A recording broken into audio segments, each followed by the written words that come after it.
welcome to day 4 of the TooFatLardies Advent Calendar. Today it's Sid's turn again to be in the chair and to speak out from behind the little window that he so often occupies, but we won't go into that part of his career. Today, Sid is thinking back to the best war game he's ever played. It's almost impossible to pick out a best wargaming memory after almost 35 years of my hobby. But one series of games in early 2012 will always stick in my memory. They weren't the most photogenic of games, but they were certainly the games which really brought home to me the marriage of wargaming and history. And these were the games that Richard organised on the Boer War, and in particular the Black Week of the British Army in 1899.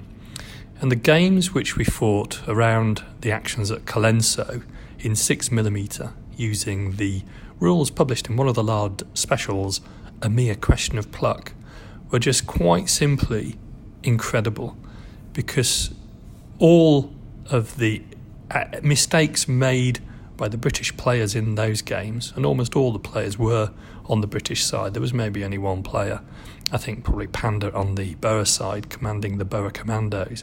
But all the mistakes made by the British players were exactly the same as the mistakes which were made in the field by the British commanders in the Second Boer War.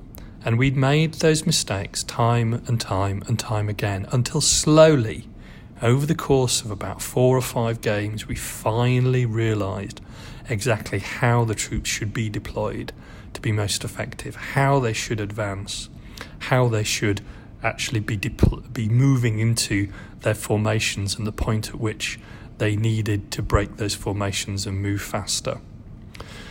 And the whole experience was really quite sombering, but also fascinating.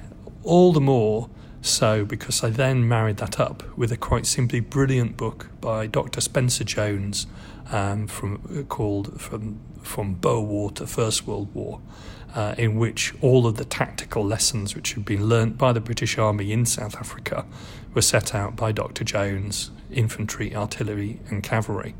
And it was perhaps no surprise that Richard's rules captured all of the major tactical developments within the field which Dr. Jones wrote about, and the whole process of seeing that in a tabletop in what was really quite a simple set of rules, but incredibly difficult game to play, really made that, for me, one of my best wargaming memories ever.